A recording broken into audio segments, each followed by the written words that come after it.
Hello all. So continuing with the topic, the last topic for the chapter is user interface design. Now we all know what is a user interface design. User interface is basically that window जहाँ पे हम applications को access करते हैं. The interface which connects us, which help us to use something that is provided in the system or by the system. तो ये जो भी हम अभी देख रहे हैं मॉनिटर पे स्क्रीन पे ये जो अवेलेबल है हर एक का जो GUI है ये जो कर्सर मूव हो रहा है ये जो डिफरेंट टैब्स है आइकन्स है इन सबको यूजर इंटरफेस बोलते हैं जहाँ पे कि हमें किसी भी सॉफ्टवेयर को हो ERP को हो या सिस्टम के कुछ हार्डवेयर सॉफ्टवेयर रिसोर्सेज हो जो हम यूज कर रहे हैं वो हमें एक्सेस करने में सिंप्लिसिटी हो so that is user interface. Nowadays, user interface appears in each and every devices, which I वो mobiles हो, laptops हो, compact हो, MacBook हो, desktops हो. So it depends upon your screen size कि आपका screen size जैसा है वैसा flexible user interface बनता है.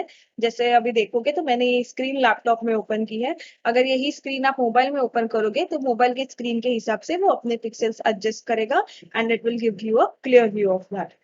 सो user interface is most important because उसका लुक एंड फील होना उसका इजी एक्सेस होना सिंपल टू अंडरस्टैंड होना ये सब फीचर्स बहुत मैटर करता है. Only then your GUI gets hit or say your ERP or your software gets hit क्योंकि लोगों को वो समझ में आ रहा है अच्छा भी दिख रहा है यूज करने में और उनको कोई ऐसा प्रॉब्लम्स फेस नहीं कर रहे हैं वो while using it. So any software का popularity or say hit depends upon the following aspects of your GUI. That is, it is attractive, simple to use, responsive in short time. Responsive in short time मतलब अगर मैंने कुछ ढूंढा जैसे अभी मैंने इसको क्लिक किया तो ये फटाफट उसने रेस्पॉन्स दिया. ऐसा नहीं कि मैंने क्लिक किया और आधे घंटे तक वैसे रोल रोल स्क्रीन घूम रहा है कर्सर घूम रहा है. इतना नहीं होना चाहिए. जितना हो सके इतना क्विक रेस्पॉन्स होना चाहिए. Clear to understand. Consistent on all interfacing screen. Consistent मतलब अभी आपने टैब से ओपन किया कल को डेस्कटॉप पे ओपन करोगे परसों मोबाइल पे ओपन करोगे तो वो स्क्रीन कंसिस्टेंट रहना चाहिए इन द सेंस कि ऑटोमेटिकली एडजस्ट हो जाना चाहिए according to the screen. UIs are broadly divided into two categories. First is command line interface and second is graphical user interface. Now everyone knows what is a command line interface is. Command line हमने काफी use किया है Java में वगैरह run करते हुए programs. So command line is one of the user interface जो बहुत use होता था पहले अभी थोड़ा सा rarely use होता है. Command line का benefits ये है कि वो system के resources जानने में help करने में IP addresses में इन सब में बहुत effective usage है. मतलब ज्यादा प्रोग्रामिंग भी करना नहीं पड़ता था वो एक सिंपल लाइन ऑफ टेक्स्ट लिखना पड़ता था as an instruction and then वो रिस्पेक्टिव सिस्टम या रिस्पेक्टिव डेटा लाके रख सकता था. दूसरा उसका एडवांटेज ये है कि command line interface takes very less amount of resources from the system. तो वो सिस्टम को ज्यादा ऑक्यूपाइड भी नहीं रखता था compare to GUI. So this was how the command screen looks. There are following elements in a text-based command line interface. कि command line interface में क्या क्या चीजें होती है.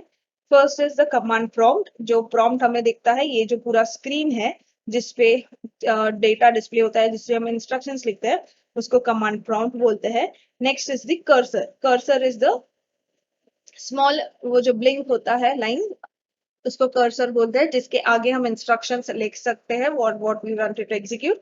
And next is the command. Command is the instructions we type जिसके basis पे हमें डेटा मिलता है आउटपुट मिलता है या जो एक्शन हम लिखते हैं वो एक्शन वहां पे परफॉर्म होता है. So that was all about command line. Next is graphical user interface. Now, graphical user interface basically makes command line कैसा एक बहुत सिंपल चीजें होती है. अभी हमने जावा में कैलकुलेटर वगैरह किया रहेगा टर्बो सी में किया रहेगा तो उसका आउटपुट हमें बहुत सिंपल एक ब्लैंक स्क्रीन पे दिखता है. Graphical user interfaces where you actually make a GUI. अगर आपने VB या VB.NET वगैरह यूज किया रहेगा सो यू वुड नो और would understand what a GUI is. कि आप एक्चुअली कैलकुलेटर जैसा बना सकते हो उसमें बटन्स वगैरह डाल सकते हो सो दैट यूजर को वो फील आ रहा है कि हमने सिर्फ कैलकुलेटर का प्रोग्राम ही नहीं बनाया है बल्कि हमने कैलकुलेटर का GUI भी बनाया है. GUI मतलब कि वो एक्चुअली कैलकुलेटर यहाँ पे स्क्रीन पे डिस्प्ले होते हुए दिखता है. For example say now if I click over here so this is nothing but the GUI.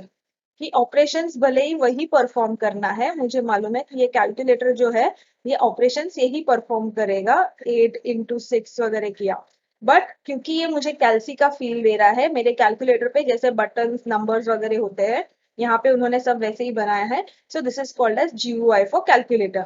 इसके पीछे की अगर कोडिंग देखोगे तो that will be similar coding, may be in different language, but जो लॉजिक हमने देखा है वो सिमिलर रहेगा। फिर चाहे वो सी में हो, C++ में हो, Java, Python, whatever language you want to use, the logic will be same, implementation technique will be same, only the difference will be कि इसके साथ साथ उन्होंने लॉजिक के साथ साथ GUI भी बनाया है to give that look and feel of the calculator.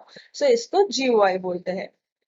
So GUI makes it more attractive and simple to use. तो GUI का हमेशा एक GUI विंडो रहता है in which the application is displayed. So this is the window, उसपे GUI हमेशा display होगा।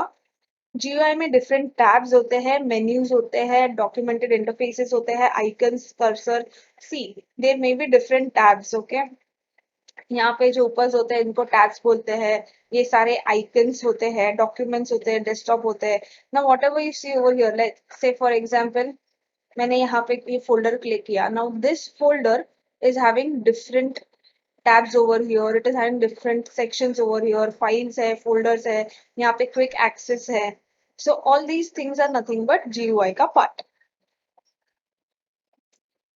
Application specific GUI components. Now, application specific components is where based upon your application, accordingly वो GUI अपने आप को resize करता है।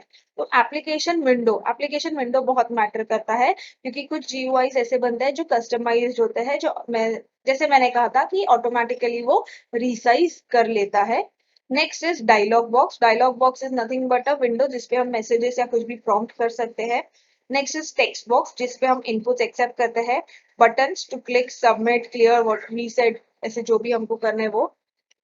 रेडियो बटन्स जिसमें ऑप्शंस होता है, and you can click only single value, you can select only single value. For example, अब जब भी आप फॉर्म भरते हो तो जेंडर में जो स्पेसिफाई होता है मेल या female, so there are only radio button for it. क्यों? क्योंकि आप जेंडर मेल या फीमेल दोनों में से एक ही चीज सिलेक्ट कर सकते हो, एट अ टाइम आप दोनों सिलेक्ट नहीं कर सकते हो। तो in such cases we use radio button.